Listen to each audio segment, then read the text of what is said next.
Hello, Sick Career audience, and welcome to another podcast. On today's show, we have Dr. Ken Keis. He is an esteemed author, speaker, coach. He's written lots of books. He's written over 4 million words, I believe, and his latest book is on the quest for purpose. The relevance of this is, as we work with our clients at Academic Careers, the first step of the growth framework is G, identifying your goal. And with your goal, with your purpose, it's important to think about that before you start going forth and achieving your goals. So we're going to talk a lot with Ken today about how you think about your purpose, how that purpose will influence your life and your decisions that you make. Listen up for this episode with Dr. Ken Keis. And stick around at the end because we are giving away a free goodie. Swag, stuff we all get, is coming at the end of this episode. So listen in and enjoy. Finally, before we head into the episode, just want to remind you, there's 3 ways that we can help you at Academic Careers. What we are best at Academic Careers is getting you a great job quickly, confidently, and with lots more money. And if you're the type of person that can do it on your own, we offer a do-it-yourself course. It's called the Job Acquisition Method. It will give you all the insights, information, scripts, worksheets, so that you can get a better job quickly, confidently, and with lots more money. If you're someone who likes more of a communal aspect, working with others, being in a group community, understanding and supporting other individuals, we have group coaching program. And for those of you that want personal accountability and a personalized coaching approach and a guarantee that we will get you a better job, we do offer personalized coaching with that better job guarantee. So check out all our resources, check out how we can help you out at kadima-careers.com, Kadima careers.com. And the last 3 words I will leave you with before we get into this episode are own your career. Hello, Acceleration Nation, and welcome to another episode of the Sick Career Podcast. Today, I am really excited to have an expert author, someone who is really fantastic at not only understanding purpose, but clarifying purpose and helping us get on a path to that purpose. Dr. Ken Keis. He is calling in from Vancouver, British Columbia, which is my favorite city in Canada. I haven't told you that, Ken, but that is my favorite city. Isn't that fortunate? I've been there a couple times. I'm a big fan of Whistler, but we're not going to talk about skiing. We're not going to talk about the beautiful weather up there. Instead, we're going to be talking about purpose and your work. Thanks very much, Ken, for joining us here. I'd love you to share with the Sick Career audience here a little bit about who Dr. Ken Keis is. First of all, thanks for having me on. It's an honor to be able to serve. And for the listeners and people who are watching, a little bit of my background. I'm the 3rd generation firstborn male that lived on a dairy farm. And so I came back from agricultural college where I got my diploma in nutrition and genetics. And it was about 2 years in where my dad and I were about to hurt each other just because we didn't get along. So when we think about career spaces, I just had to leave the environment. It wasn't working out. And of course, when I left the family farm, what did they say? We did all of this for you and you betrayed us and all these kinds of things that were going on, but it wasn't really a fit. And then I journeyed into working with the Federal Department of Agriculture and then got into agricultural sales, which ended up leading me into this profession. I actually had my own dairy farm for a little bit. And I got up one morning, Alan, as all of us do in our lives, and say, okay, if I'm here 20 years from now, looking out this window at 5:30 in the morning, would that be okay? And I said, absolutely not. And so I had been the president of the local Toastmasters Club. I'd always known that I wanted to be a speaker, a trainer. Even when I was 16 and 17, I was emceeing events and enjoying that. But I said, how do I transition from this? So I went from doing sales to being a sales trainer and bought into a sales training franchise in the late 80s, which really got me into this industry. And then I joined the National Speakers Association. And I was still trying to figure out who am I supposed to speak to about what. And I actually hired a coach, Mike McManus out of Seattle, Washington. It's a 2.5-hour drive. And he created a system called Source to help kids stay in school because they were all dropping out. They couldn't find their purpose, their direction, their career. And then what you discovered is mostly adults need it even more than students. And so he started to work with adults. I hired him as a coach. I worked with him for 6 months. And that was my journey to say that my purpose in life is to help others to live, lead, and work in purpose. In other words, my purpose is to help you to find yours in whatever way and clarity that you can do it. So here we are 35 years later. And the other side of this, which is an interesting thing, my grade 9 teacher said I would never amount to anything. Now, I went to school. I know that I sound young if you're just listening to a voice podcast, but my grade 9 teacher said I would not amount to anything because I couldn't read or write. And we weren't using computers. When I did my MBA, I started to use the computer for writing all my papers, and we discovered that I was dyslexic. And so the program Word has saved my bacon, if you want to call it that, for authoring because all the little red line. And here I am now. I've authored 4 books, going into a 5th, 4 million words of content.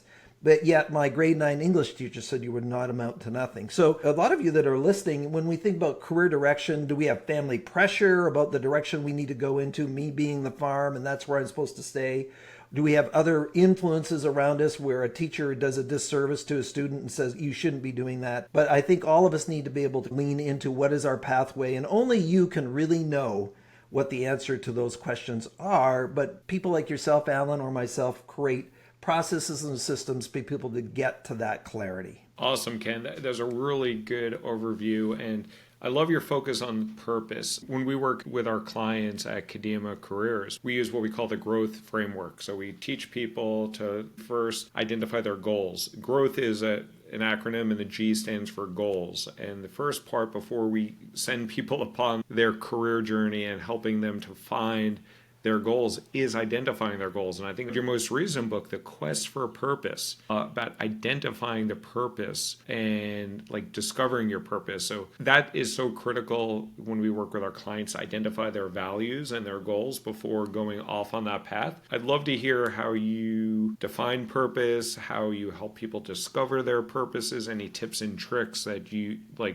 you have on that. And I know later in this podcast we have a special gift for our listeners as well, but they'll have to wait for that. But yes, they will. Yes, they will. But how do you help people discover their purpose? What sort of tips and tricks do you utilize? I'm sure you in the audience, if they've listened to your shows, know the stats that 80 to 90% of people dislike what they do, from mildly irritate to loathe. Gallup has been as low as 80 and as high as 90, so it's somewhere between 80 and 90%. So 4 to 5 people really are not fully engaged in work. I think that's a sad state, because for us to contribute at the highest level, to have sustainability, we need to be doing what we love, what we enjoy. That doesn't mean that every moment is euphoria. But when we think about this question, Alan, around what's your purpose in life, for most people, the question is too big. It's too overwhelming. It does not allow people to say, what's the little pieces? So they disengage and they don't do anything.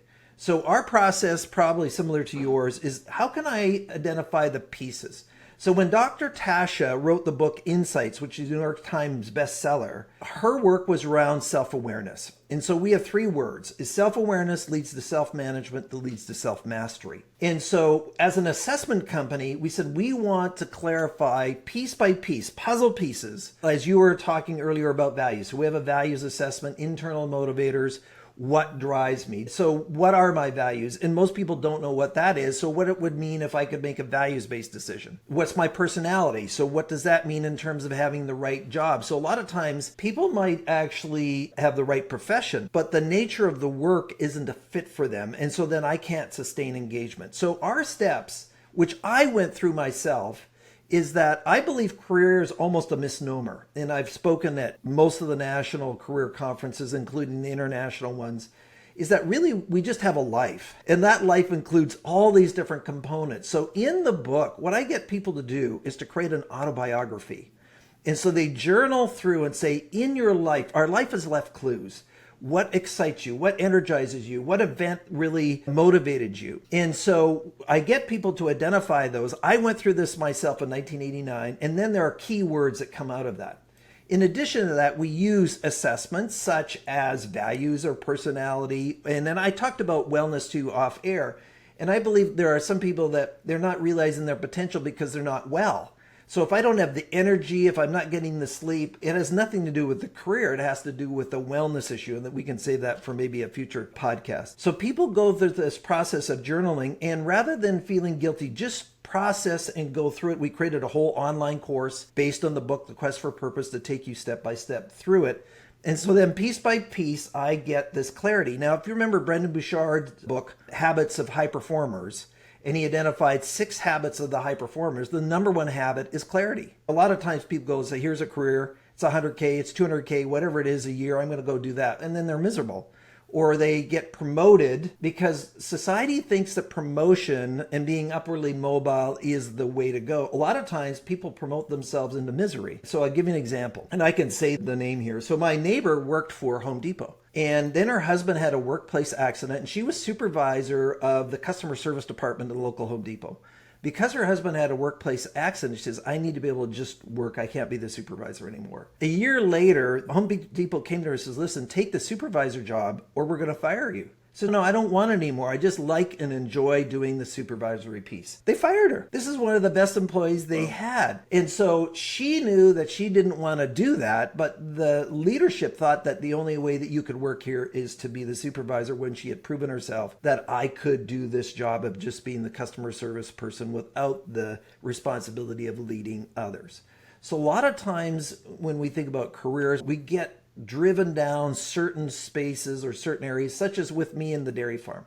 It's not that I disliked it. I knew that wasn't my purpose and my passion, and that I could probably do it from a skill point of view, but could I do it from a fulfillment point of view? And so my encouragement to listeners and people that are watching is to go on this journey of discovery. Don't beat yourself up with how long it takes or what you're doing or not doing, but go on this discovery. Say, your life has been leaving you clues about what you like, what you enjoy, who you like to hang out with, and start scribing this, journaling this, and start paying attention to the pieces that then create your fulfilling life. That's great. So once you start identifying what's important for you and what fulfills you and what motivates you, what do you suggest then achieving that? How do you take that purpose of what's important for you and then putting a little clarity around it? Because like you talked about Brendon Burchard, the importance of clarity. So understanding what's important for you is good. Then what do you do with that? It's this progressive steps. So I start bringing the puzzle pieces. So if it's the values, if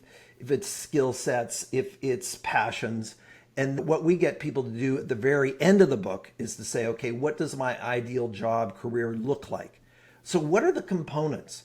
So I remember interviewing a person on my podcast, and he wanted to be an entrepreneur, but he wanted to travel the world. So he created a coaching business where he could be a nomad and be in any part of the world and coach his clients while he still was this entrepreneur. So he was this coach that was traveling the world as a single fella that was able to be successful doing that. So he created an environment or a structure or an opportunity that really reflected what was important to him. When we think about SIC codes or NOC codes, National Occupational Codes, I'm not a big believer in those, because when I filled out an interest inventory, way back, Campbell's interest inventory, said I was supposed to be president. Of what? Doing what, right? Or of banking. That was really not mine either. So now you work with professionals like yourself that help to bring clarity to their conversation. Okay, Ken, you need independence. You want to be able to do your own thing. So here I own a publishing and training company that I 100% own, that I have the independence to do what I want when I want, and then have a team around me that takes care of the details to be able to do things like serving on a podcast or a speaker or a trainer, or to continue to author other opportunities for individuals. It's this step-by-step process of clarity, and it's okay to get it wrong, to say, okay, I went there and I tried this job, but I think we want to acknowledge that, okay, I got into a role, I got a position, and it wasn't fitting for me. Can I pay attention to what were the pieces that weren't working for me? We actually believe that procrastination is good, Alan, because it could be I'm doing the wrong thing. I could be doing the right thing with the wrong people, or both. So sometimes it's environment, not the career, where I have a team or a culture that really isn't in sync with who I am, and I need to find a better place for that. And a lot of times people are driven by security-driven questions, and I'm not saying be ridiculous or silly or irresponsible, but how can I start looking for an environment or group that supports what the drivers are for me. How do people find those environments? How do they know? So, say I'm someone who wants an environment with stability, a collaborative environment, one where you work with smart people. How then do you take that information? And those are just a few criteria that I threw out there. How do you take that criteria and then achieve your purpose and make progress towards your purpose? I don't want to get in new out there where people talk about the law of attraction, but clarity actually helps people to pay attention to opportunities which actually are close by. In other words, if I define the environment and then I let my circle of influence, people I know, this is what I'm looking for. We've all read the work around 6 degrees of separation. It's probably more like 3 or 4, where the opportunity you seek is closer than you think, but you need to know what it is. So example is, just everybody that's listening here, think about when you bought a new car or a new used car. So you bought the Honda Civic. And after you bought the Honda Civic, what did you notice on the highway? All the other Honda Civics. How did that happen? How did top of mind occur? So the same thing with careers is that you start to pay attention, you start to look for, and those things become top of mind. You also let your circle of influence. We probably found each other out on LinkedIn. So there's all these other touch points where I can say, where is this environment? And people know where these environments are. Or as I did, I created my own. Meaning I was orchestrating my own business. And when this opportunity to buy CRG 20 years ago came up, then I had an opportunity to purchase it and be 100% owner. And it was interesting. My clarity was there was 13 different owners when I bought this company, and I had the opportunity to buy 51%. And I said, no, I can't do that. My value set is that if I'm going to invest all this money, I don't want to risk Alan's money and what I'm going to do or not do and be accountable for it. And so at that time, I knew that it had to be 100% or nothing. And that was part of the decision making, where other person said, listen, I'll be easier entry, only 51, I have controlling interest. I just couldn't have a committee to do decisions at that time. So maybe it's different now, but as we progress and grow and mature. And the other thing is people don't, as you invest in skills, example is I went to ag college. I was quite familiar with dairy farming and all the things that were around it. Sometimes, I don't want to say abandon, we need to move away for what we're doing. So example, one of my clients many years ago, a medical doctor, and we had met at another event similar to this. And he was saying to me, Ken, I really hate being a doctor. And I said, what do you mean? You just spent almost 15 years of your life with residency and everything to be a doctor. Why'd you become a doctor? It was what my dad always wanted me to be. My dad was a doctor, and and he's a sharp individual, so he was able to push his way through. But he says, I'm miserable doing this thing. I said, so what do you really want to do? He says, I really want to help other individuals. So what he did is, first of all, don't quit your practice. You're still going to be an MD, but let's start talking about what you would like to do. Guess what he is now? He's a coach to other MDs over stress. And so helping them, because it's one of the most stressful professions.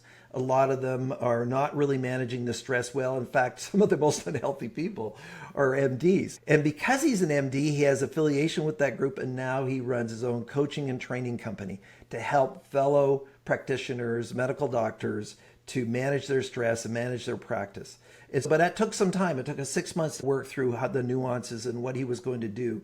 But he could have stayed stuck with all that 15 years of educational commitment, or he could have transitioned, which he did, to create a very successful business model using his past training, but moving it into a way that was a fit for him. Got it. You have a very remarkable story and background. I'm pretty confident that you're the first former dairy farmer on the Sick Career podcast. Now you're an author, speaker, podcast host, coach. Tell me how you actually made that transition. So once you knew that dairy farming wasn't for you, how do you actually actualize that change? What did you go through, and how do you advise other people to make a pivot, which is seemingly from the outside impossible to make? I'm going to admit at that time, and of course this is a while ago when I left the dairy farm, so it's almost 35 plus years. It was one of the most difficult things to do. We have a different model of extroversion. Extroversion in our model is a person influencing the environment. It has nothing to do with people. So I'm a highly extroverted person in our personality model, which means that I'll tell the environment what to do. If the current situation is not okay to fulfilling, and I'm not meaning from a self-centered point of view, because there's people that are narcissistic and that's their problem. What is the adjustment you need to make so that you can feel fulfilled? Now, I love my dad. He's 91, and at the time of recording this, he's still alive.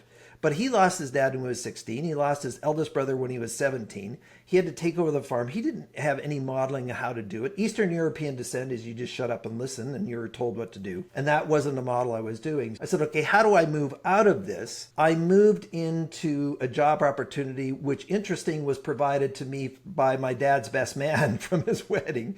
So he worked for the Federal Department of Agriculture. I qualified for that and I moved through that process. Then I was offered a job as a sales professional. I was very involved in the community. So I was given opportunities. I was director of different clubs, president of various agricultural clubs in my 20s that were very successful. So I was out in the community and people were offering me that. So I moved into the sales thing. And then another friend started the sales training franchise. So again, it was a connection. And I said, okay, did I want to stay in this sales position forever? And I said, no. Do I want to get into this training? I can go from being the top sales performer into doing sales training. So that brought me credibility.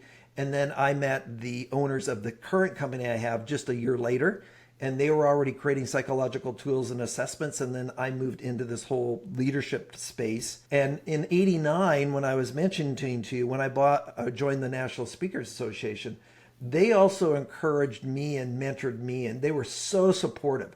So my encouragement to people is try not to do this on your own. Is you get the Allens of the world to assist, if nothing else, to affirm your decisions, invalidate the direction, and be an independent feedback mechanism. And of course, when I hired Mike way back in '89, that was not a big thing to have a coach. But without him, I never would have done it. I was accountability to do my journaling. I was getting off track. I wasn't necessarily focused. I was blessed. I have to say it. I was just blessed with amazing people around me who were willing to support me on this journey. And even when I bought this company, I was involved with it back in 1990. They mentored me as well to move me from this salesperson into this expert around leadership. They helped me to get into doing my MBA course, and all of a sudden those professors helped me because my MBA was an executive MBA. So all the participants in there were adults who already had positions. One was the Attorney General of the province. Another one was the president of a local college who wanted to get her master's degree. So these people were also assisting me. And you know the old saying, show me who your closest 5 friends are and I'll tell you where you'll be in a year or two. I was just been very intentional to be around people that would encourage me, mentor me, just drag me up, if you may, and just take me to the next level that were supportive of that. Yeah, and the connections are so critical. In my case, I've had 29 jobs in my career. 24 out of those 29 jobs, a door was open for me because of someone, either that I knew or I got to know. In 2 cases, it was nepotism. My dad pulled a favor for me and my Aunt Sammy did. Fair enough. And I'm not proud of that, but that's just how things happen. And it sounds like a lot of your opportunities came also because of relationships that were either convenient or like how much of them were just serendipitous of your dad's friends or things like that versus how much did you go out and seek out for yourself? Because you're from British Columbia all your life, right? Correct. I was born here. I was now 5 generations in this town that we live, which is just 40 minutes out of Vancouver. Yeah. So you've probably had lots of your fortune and luck and serendipity through people in and around you. What about for people that don't necessarily have that fortune or don't necessarily have that cushion around them? What do you recommend for them to get out? If they have an idea of their purpose, they don't necessarily have the right people in their midst and in their vicinity. How do you recommend that they get proactive and achieve their purpose? It is a very interesting and good question, Alan, about where do I start? My encouragement is you start joining groups or networking groups or mastermind groups. There's all kinds of groups that are available out there. If you're not out there, you're not out there. Yes, the first job I got because the person knew my dad. He said, okay, here's an opportunity. The next job came to me where they knew me through my involvement in the community. So I was president of the local Holstein Club. At 22, we grew our membership to the largest in the history of the group at 22. And then this person was the manager, said, I'd like you to be the salesperson for this company for us. And so that's where that came. And then I had networked with somebody else. I'd gone to different events. And then the person who was starting the sales training franchise, I knew him. So my recommendation to individuals is that you can't be a hermit and then have all those opportunities come to you. So where do the individuals, the groups, the people, your tribe hang out that you'd like to be part of? And go there, be part of that, whatever that networking is, if it's online, if it's in person, if it's a LinkedIn group, and then start participating, because if people don't know you, they're not going to reflect that. Now, here's another side that came into. We had the sole source contract to do all the training for Chrysler for nearly a decade. Myself, Chrysler, the automotive. And how that came about is I went to a National Speakers Association conference in Atlanta, met a person there just having coffee. We connected for a little bit. We talked about different training and what we're doing. They called me a week later and said, so I never met them before, Alan. They called me a week later and said, oh, by the way, Chrysler's doing the largest customer service training in the history of the company, and they're looking for people in Canada. Here's the person that I met. I call him, I get hired as the team lead for the West Coast. And then there were 5 of us asked back to do continuous training. I was one of those 5. And then there were 2 of us given the sole source contract to do all the soft skills for 7 or 8 years. And so that was how that occurred. I'm in Atlanta meeting a person for coffee, and I'm clear about what I want to do. They call me because this person's from Canada. And that was a multiple 7-figure contract for the better part of 6 or 7 years, and blessed with that. And then after 9/11, the contract was canceled the next day, and the opportunity to buy the publishing company, which I now own, came up. But I had knew them, and I was one of their top distributors, and so that's how it progressed into doing this work. And I moved from a speaker who was doing writing to an author who does speaking. I'm still in the same space, but I was moving, and I spent 10 years revising all the content. You have to get out there, Alan. You can't just hide. And then the other one is you say, Alan, where could I meet? Where there are some individuals there? And as I get my clarity, then you'll know the groups to participate in, to hang out with. I get invited to a group. It was called the Millionaire Eagles Club. It was a group started by Mark Victor Hansen because I'd gone to another event, and it was through these series of ones, and I got invited to be part of this mastermind group of all these individuals who were in the professional development space who were all doing 7 figures or more. I didn't even know it existed till the invitation came my way, because I was out there and I was networking and I was connecting. Now, not everybody is that way. You can do a lot of this networking online. As we found each other online, we hadn't really met prior to. So here we are. So how did I find you? I don't know. It was just fortuitous that a career expert like yourself was able to find somebody who works in this career space. Nice. And I was looking up your bio before we chatted. In addition to Chrysler, you've spoken at Boeing, I believe, Honda, AT&T, several large companies. I've been fortunate enough in my career when I was at Salesforce and Google and American Express to get guest speakers in. And a lot of the speakers came in because some senior leader knew that speaker and invited them in. To your point of the relationships being so critical, I understand that. What sort of things are you generally teaching these professionals at these organizations, and how do they apply that? Our number one tool that we have is the Personal Style Indicator, which is an alternative to DISC or Myers-Briggs or True Colors or Enneagram. That's our number one tool, and our number one workshop is based on my book, Why Aren't You More Like Me? So we have a unique model.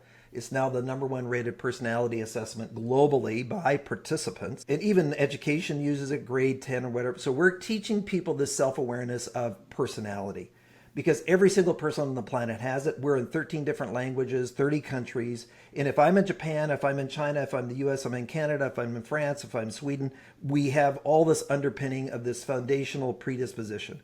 So we teach that to people because that affects everything in their life.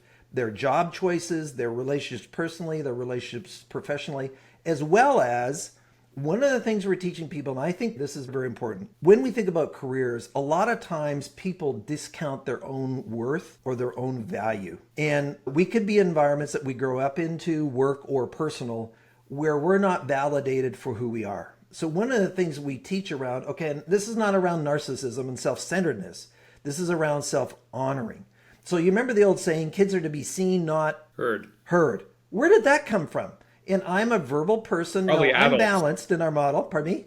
Probably adults. Kids are to be seen, not heard. So my dad always said to me, you talk too much, and now I get paid to do it. Our backgrounds, when we think about careers and choices, one of the things we're teaching executives is, can I lean into the validation of who I am and I'm okay with me, knowing we all have stuff we have to work on. We all have things that we need to improve and be in this growth mindset that you teach. But at the same time, can I honor the fact that I am this way? This is what I bring to life. We believe in a strengths model. Developing your weaknesses is highly overrated. So I want to play to my strengths. Do I know what those strengths are? And yes, I need to mitigate those weaknesses. Because I'm not detail oriented doesn't mean I don't do my expense account or don't do my taxes. RS or CRA is not going to be happy if you don't do your year-end thing. But can I get people around me to help that? So we're teaching people those basic items. And then we have another tool or resource where we say, can I match the nature of the person to the position from a personality point of view, from a job fit? Now, this is independent of skills. This is independent of passions. And this is independent of purpose. This is personality fit to the position as an underpinning. And then from teaching them from there, our second most popular tool, which you talked about earlier, is values. So our values assessment is built out of our personality, and these are motivational or internal values that if they're not present, I won't feel fulfilled. So it's built actually out of our 4-dimension personality model. So if it's not present, we have related needs and fears. So one of the values I have is independence. One of my fears is being controlled by others. So we teach this that, okay, what is so important that it's non-negotiable? If you said, Ken, I'm going to give you $1 million if you do what I say, when I say, as long as it's not illegal or immoral for the next year, I'm not going to do it because my independence is not for sale. However, I might do it for $1 billion so I can tell you what to do for the rest of your life after that year. So that might be my motivation. So if I think about, I'll give an example. A firm had a 40% turnover in their credit collection department. And so they had this terrible reputation. And so the manager was hiring people with this nice demeanor. And I went in there, and in our value set, their values was tranquility. So their number one fear is conflict. What is every credit collection call about, Alan? So, and I said, why are you doing this? He said, well, because we have such a terrible reputation, I wanted to hire nice people. But the reason they couldn't sustain their engagement is because the nature of the position wasn't the nature of them. So we moved away from that. We're teaching people how to be respectful and professional on the call. We went from 400% turnover to 40% in 90 days in a credit collection department zone because that wasn't a fit. And a lot of times people beat themselves up for not doing something. The other one is, if I'm in a role, responsibility, or a career position that is not a fit personality or values-wise, our research shows is you cannot sustain engagement. So you're going to be miserable, or your performance is going to go down, and you're going to tolerate it because you're getting a check, or you're possibly going to get fired, or you're going to quit. But why wouldn't I want to be intentional with my decisions? Wouldn't I want to be awake and aware of what is a fit? So our ability to be successful in life in careers or choices is equally prevalent on saying no as much as saying yes. So opportunities come our way. Oh, great, we're going to do that. But I need to say no because it's not a fit. Or when I decided to leave my sales job, even then, my parents were saying, what are you doing? You got a company car, you get lunch paid for, you get your expenses paid for to start your own sales trading business. That's because of what I was destined to do. Interesting enough, that company closed 5 years later, so I wouldn't have been there anyways. So for individuals, don't get overwhelmed by it. When people go through my book or through my online course, I just say, take the time that you need to get there, and you're moving forward. And if it takes you a year to get clear, who cares? Where would you be in a year if you didn't do anything? You'd just still be stuck. Of course, I get passionate about this, Alan, and there's no evidence that I like what I do. I know, but I'm just playing with it is quite evident that you are passionate about it. And with that, before I wrap up with the last two questions, I do want to talk to our listeners about this very special gift that you're sharing with people. Do you want to share what you're giving away to the Sure, we're going to audience? We're going to give away the e-version of my book, The Quest for Purpose. So this is not a shortened version or one chapter. It's the entire ebook. We just have a hidden URL that is specific to Alan. And Alan, what is that URL? It is kenkeis.com/Kadima. So it's KENKEIS.com/Kadima. KADIMA. It'll be there for you to be able to download and to read the book, and all the instructions and the directions and the journal and the questions are all there for you. And there's a great video of you here on the screen when you had a mustache. For those of you that are not looking at you here, you are now clean shaven, but back on this video, you did have a nice mustache. I have to get some new pictures. The short story to that before we go is that I had a mustache for my whole life. 2 years ago, my daughter gave birth to our first grandson, and she says, "Dad, I want you to take it off for that event." I did, and my wife has not allowed me to grow it back. The last two questions I always like to ask our guests is, what's one last piece of sick career advice that you'd leave our listeners with? I think don't be satisfied with being dissatisfied. And if that's your condition, then do something about it. Sitting there wallowing and having a pessimistic attitude or a negative attitude isn't going to change it. So hire Alan, get him working on your thing, and journey this towards something that brings resolution. Now, life's never perfect. There's days in my company when I say, oh man, not one of those technical things that click. But if you're not happy, not 100%, then go on this journey to find out what it is. Just do the work. And this is not for somebody who's lazy and doesn't want to do anything, but just step in and start doing it and take as long as you need to get there. Awesome. Great advice. And then the very last question I have here, Ken, how can people find you and learn more from you? There's two websites. I'll give you Ken Keis, KENKEIS.com, or our main assessment site, which is CRGLeader, LEADER.com, which has all our resources that somebody like you as a professional developer or an individual can access as well. Awesome, Ken. I appreciate your generosity of time, your advice, your insights, hearing about how you've gone from a dairy farmer to a speaker and a coach and a podcast host and guest as well. Thank you for everything that you do, Ken. Thanks for joining the Sick Career Podcast. And thanks for having me. I appreciate the opportunity to serve, Alan. Thanks a lot, Ken.